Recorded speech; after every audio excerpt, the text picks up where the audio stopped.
The quality of the viewing experience is, and how it pertains to ads, is probably the single biggest issue that nobody's paying attention to. Obviously our company is all about improving that quality. For us, that means, video that is free from interruption, no buffering, no stuttering, and at the highest definition possible. And what we find is when that experience is good, people watch twice as long. They watch more content, they come back more often, and that means they watch more ads. In fact, what we found is that we have a pretty big vantage point now. We do about 2 billion streams a month across major media businesses like HBO and ESPN and ABC and Vivo. And across that set, what we found is that if people, about 20% of streams are unoptimized, meaning they're not as good as they could be.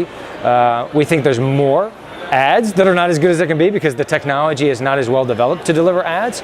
And if you take the viewers who have an unoptimized experience, they watch half as long. So the relationship is very clear. It's quality equals more ads and more viewing. The most important measure is how long did they watch? So we bias our algorithms and all of our real-time optimization based on the propensity to drive a longer view duration. So basically how many more minutes will they watch and how many more streams per unique. In terms of quality metrics, we look at percentage of time spent in buffering. We see a huge dividing line at the 1% mark, believe it or not. Small numbers matter.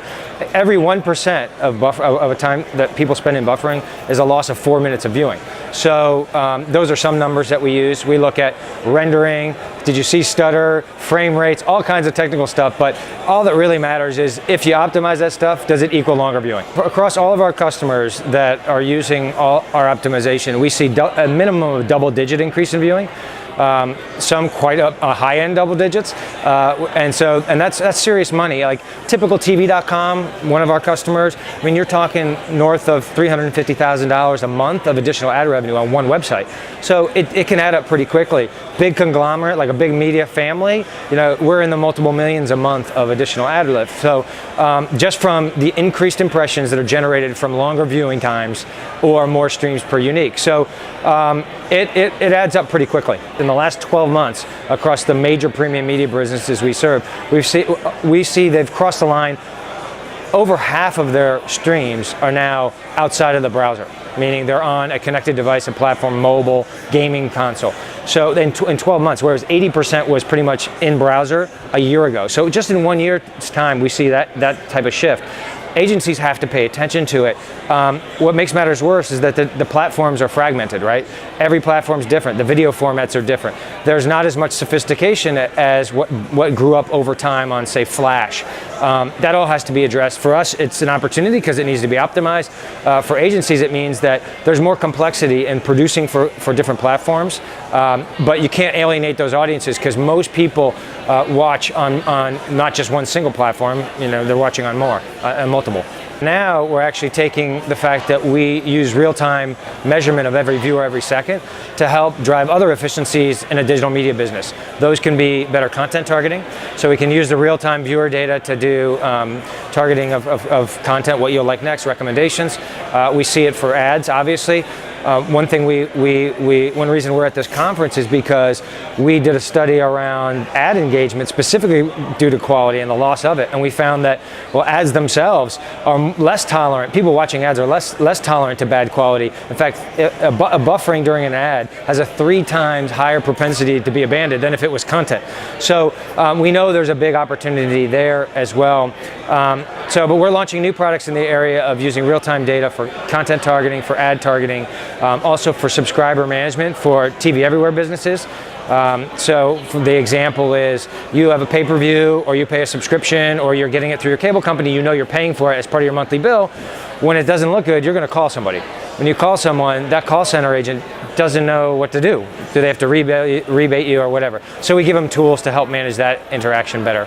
Well, the biggest thing we found is that we believe that 20% of all ads don't play as they were intended, meaning they take too long to start, they have some kind of an issue with quality, or the creative's less desirable, but no matter what, people abandon before they finish.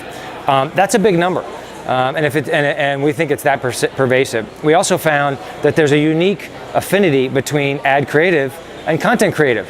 And so content brands who want to maximize it have got to be looking at the experience in the content and through the ad and back to the content. We found that some ads, they get completed. People watch all the way through, 96% of the time in certain shows, right? But only 70% of the time in other shows. So being able to detect that in real time and react to it actually has an opportunity to lift business. The third thing we found was that there are problems in just simply playing ads because it's complicated. The technology is complicated with ad networks, ad exchanges, ad proxies, all this stuff that has to go right. In fact, it's more complicated than delivering the content. And when even a small percentage goes wrong, it has a multiplication effect in lost viewing and lost future ads. We saw that on one particular broadcaster that 1.8% of the time the ad had an error. Now it's not a big number, it's less than 2%, but because those are pre-rolls, had that not happened or had it been protected, it would have led to 6 times more ad plays. So being able to react in real time, thinking about the content and the ad together in unison, thinking about the experience, that leads to better lift. And so we're betting our company on that we can actually help preemptively make the adjustments needed to keep that experience great.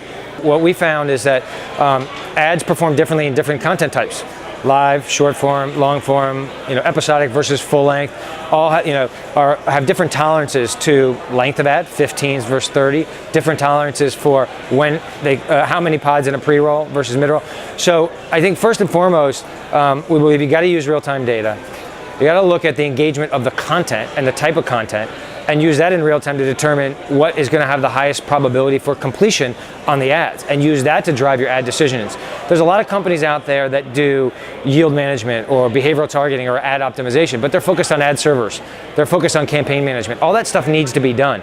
I think what is really needed that's not being well done is intelligence that is about both the content experience and the ad experience, using data to drive decisions.